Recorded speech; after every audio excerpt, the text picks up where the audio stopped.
샬롬, 하나님과 동행하는 새벽기도회 달라스 임마누엘 교회 권성철 목사입니다.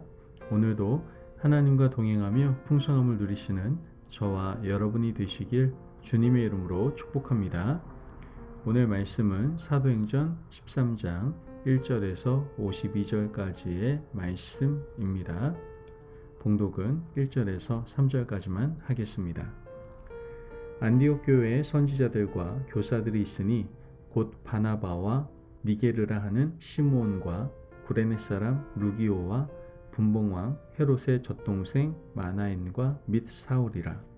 주를 섬겨 금식할 때에 성령이 이르시되 내가 불러 시키는 일을 위하여 바나바와 사울을 따로 세우라 하시니 이에 금식하며 기도하고 두 사람에게 안수하여 보내니라. 아멘. 하나님의 말씀입니다. 제가 어렸을 때 장기를 굉장히 잘 뒀었는데요. 이 차포를 떼고 장기를 둔다는 그런 말이 있습니다. 실제로 제가 장기를 둘 때에 차도 떼고 포도 떼고 두는 경우가 있습니다.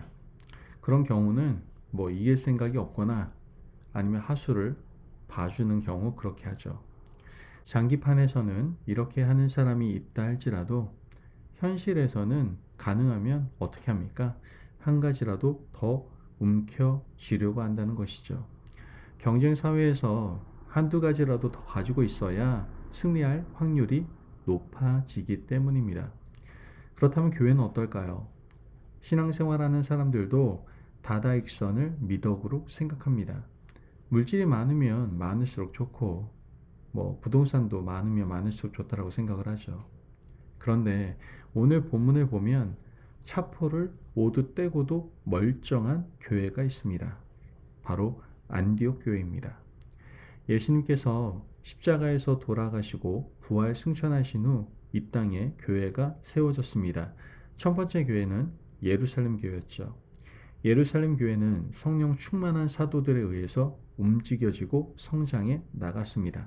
베드로가 한번 설교할 때마다 수천 명씩 막 돌아오는 기적 같은 역사가 나타났죠. 하지만 유대인들이 예루살렘 교회를 미워합니다. 그래서 교회에 박해를 가하게 되죠. 첫 번째 순교자는 누굽니까? 스데반 집사였습니다. 두 번째 순교자는 요한의 형제 야고보였죠. 핍박의 광풍이 불어닥치니까 성도들은 흩어지기 시작합니다. 그런데 그냥 흩어지지 않았습니다. 그들은 복음을 들고 흩어졌습니다. 빌립 집사는 사마리아 성에 말씀을 전해서 교회를 세웠습니다. 그리고 어떤 무리들은 스리아 지역으로 가서 교회를 세웠습니다. 거기에 세워진 교회가 바로 안디옥 교회였던 겁니다. 안디옥 교회가 세워졌다는 말을 듣고 예루살렘 교회는 목회자를 파송했습니다.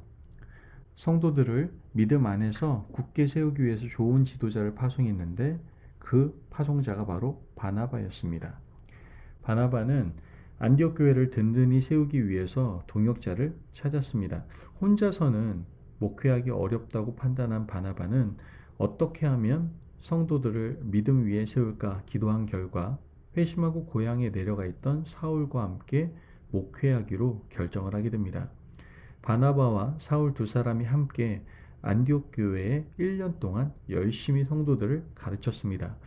설교도 하고 예배도 드리며 성경 공부도 했죠. 그 결과 안디옥 교회 교인들은 비로소 그리스도인이라 일컬음을 받게 되었습니다.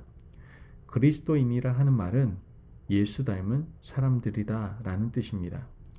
예수 닮은 사람들을 비하해서 예수쟁이라고 말하는데 말씀을 제대로 배운 안디옥 교회 교인들이 믿지 않는 사람들에게 비로소 예수 닮은 사람처럼 보이게 되었던 겁니다. 이것은 역사적인 일이었습니다.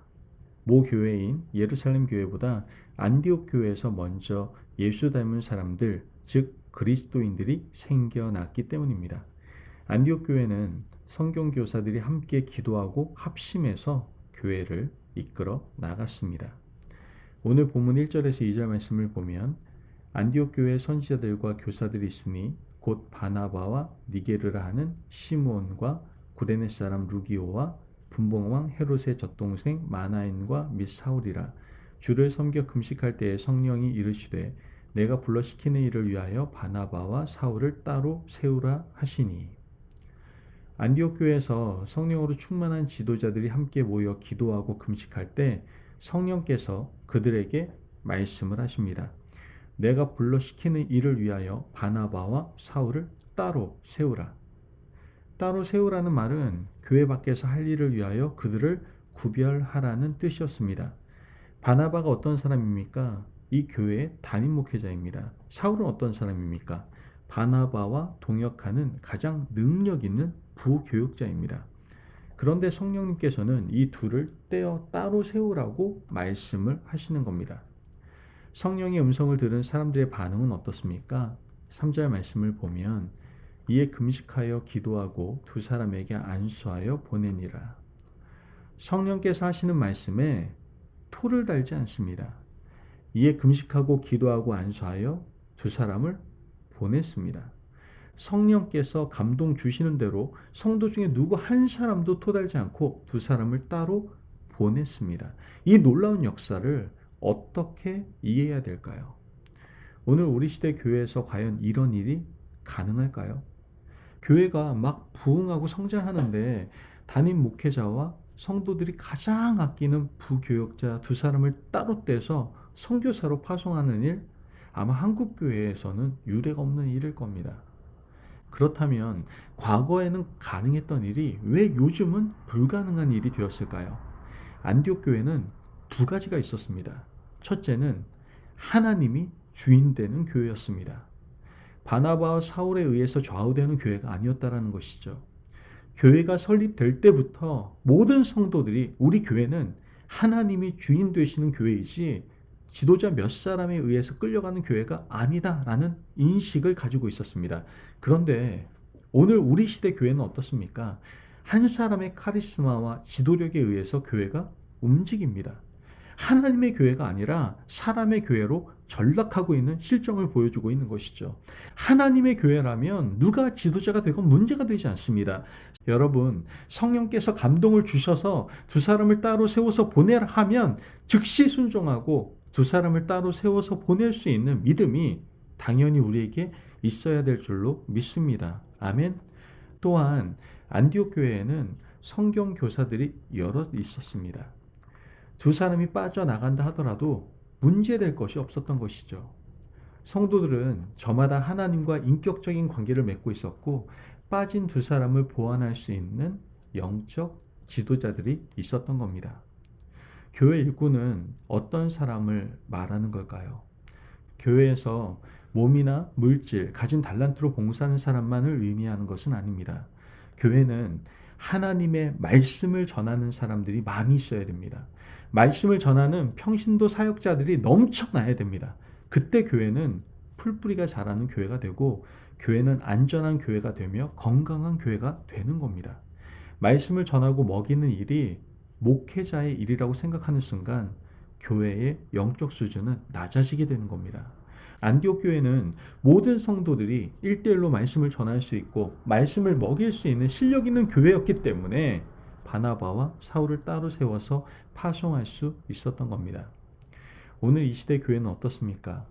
우리 교회도 안디옥 교회처럼 하나님이 주인 되시는 교회가 되고 많은 성도들이 믿음이 어린 성도들에게 말씀을 가르칠 수 있는 실력 있는 교회가 되기를 간절히 바랍니다.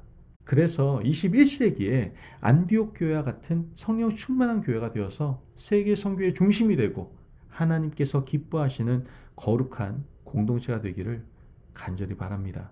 그러므로 오늘 하루도 이 소원을 가지고 살아가실 수 있는 저와 여러분이 되시기를 주님의 이름으로 축복합니다. 아멘. 기도하겠습니다. 사랑이 많으신 하나님 감사합니다. 오늘도 우리에게 귀한 말씀의 은혜 허락하시니 감사를 드립니다. 하나님, 사람이 주인 되지 않고 하나님께서 주인 되시는 교회를 세우게 하여 주옵소서. 실력 있는 말씀 사역자가 많이 배출되는 교회가 되기 위해서 더욱더 배우고 노력하고 힘쓰는 건강한 공동체가 될 수 있도록 축복하여 주옵소서.